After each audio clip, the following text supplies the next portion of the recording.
Hello, I'm Sebastian. Welcome to Nine Nar Trees podcast. Today, I will summarize and review the book.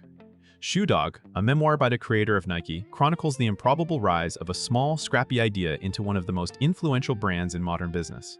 While the author credit you provided differs from the widely known attribution of this memoir, the book itself is publicly recognized as the origin story behind Nike and the people who built it from the ground up. Set against the backdrop of the 1960s through Nike's breakthrough years, it follows a young entrepreneur who starts by importing running shoes, then assembles a team of dedicated, unconventional colleagues, and ultimately battles cash flow crises, skeptical banks, fierce competitors, and legal pressure. More than a corporate success tale, the narrative focuses on uncertainty, risk, and the emotional cost of ambition. Readers get a grounded view of how brand, product, and culture emerge through countless small decisions, hard conversations, and relentless iteration. The result is a candid business memoir that reads like an adventure story about persistence and belief. I will give you key takeaways from this book. Firstly, starting with a hunch and learning by doing. A central theme is how Nike began not as a polished master plan, but as a hunch pursued with commitment and constant learning. The early venture is portrayed as a mix of curiosity, personal passion for sport, and a willingness to take risks before there is clear proof of success. Instead of waiting for perfect conditions, the founder tests the market, builds relationships with suppliers, and sells shoes directly to runners, gaining feedback that shapes product decisions. This approach highlights a practical lesson for entrepreneurs and creators. Progress often comes from motion, not certainty. The book emphasizes how early mistakes, awkward negotiations, and improvisation are not signs of failure, but the raw material of competence. You see how growth depends on small experiments, quick adjustments, and the ability to keep moving when outcomes are ambiguous. The narrative also shows that belief must be paired with discipline, because the early stage requires juggling money, inventory, and credibility all at once.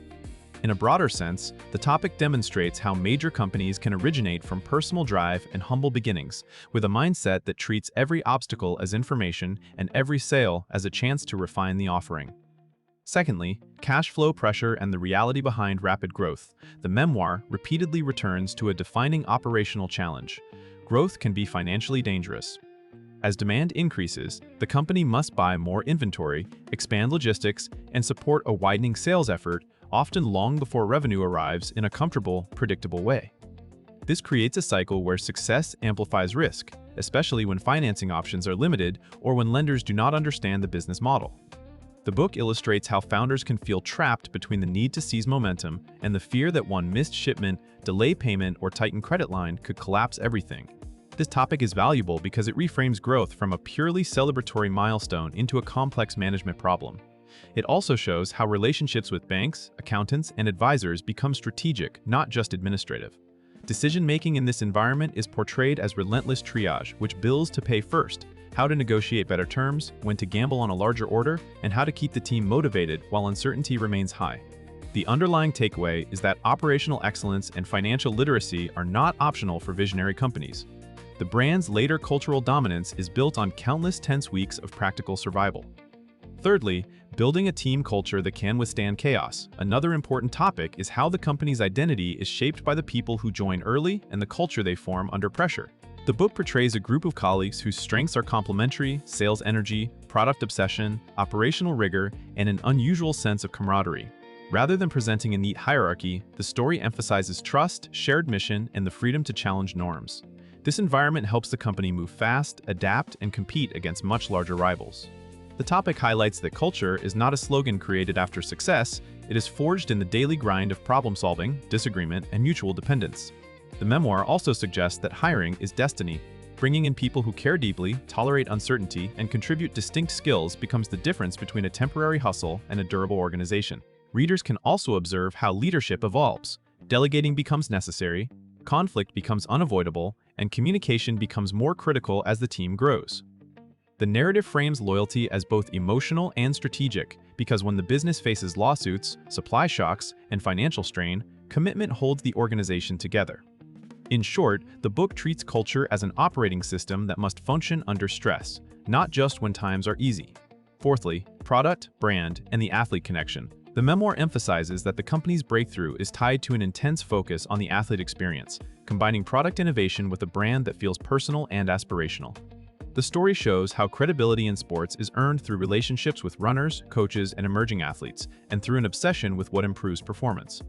Product choices are not presented as abstract features, but as responses to real needs: durability, traction, weight, and fit. At the same time, the narrative underscores that a strong brand is built by storytelling, symbolism, and consistency, not just advertising spend. Early marketing decisions, sponsorships, and the creation of an identity are portrayed as strategic bets that can either elevate the company or expose it to ridicule. This topic helps readers see branding as a long-term commitment to meaning. The brand grows because it signals belonging to a certain mindset: competitive, rebellious, and forward-looking. The book also illustrates tension between authenticity and commercial ambition, a tension common to many creative businesses. The takeaway is that products and brand must reinforce each other. When the product delivers and the brand resonates, customers become advocates, athletes become partners, and the company gains momentum that competitors struggle to match. Lastly, competition, legal battles, and the cost of independence. A final major topic is the constant external pressure that comes from competitors, partners, and legal realities. As the business grows, it faces threats that go beyond selling more shoes, disputes with suppliers, challenges from established rivals, and legal fights that can drain time and money. The memoir treats these conflicts as defining moments that force the company to clarify its identity and protect its future. Independence has a price, and the book illustrates how hard it is to secure control over manufacturing, distribution, and intellectual property when larger players have more leverage. This topic also highlights the psychological toll of building a company in a hostile environment, where each step forward triggers new scrutiny. The story suggests that resilience is not just motivational language, but a repeated choice to endure uncertainty, negotiate under pressure, and continue making decisions even when information is incomplete. Readers also see how strategy shifts as threats evolve, strengthening legal defenses, diversifying options, and building internal capabilities that reduce reliance on any single partner. Ultimately, the topic shows that success attracts friction. The company's eventual stability is portrayed as something earned through confrontation, persistence, and a willingness to fight for the right to exist on its own terms. In conclusion, this book is best suited for entrepreneurs, founders, product builders, marketers, athletes, and anyone curious about what it really takes to create a lasting brand from nothing. It will also appeal to readers who enjoy memoirs that reveal the messy human side of business: doubt, fear, loyalty, and the long stretches where progress is invisible. The benefit to a reader's life is practical and personal. Practically, it clarifies that execution, financing, hiring, and operations matter as much as vision, and it shows how small decisions compound into momentum. Personally, it normalizes uncertainty and reframes setbacks as part of the path, which can help readers persevere through their own career risks or creative projects. Compared to many business books that present tidy frameworks, this memoir stands out because it is a lived narrative with stakes, mistakes, and consequences, making the lessons easier to remember and apply. It also offers a rare behind-the-scenes view of how product obsession, athlete relationships, and brand meaning intertwine over decades.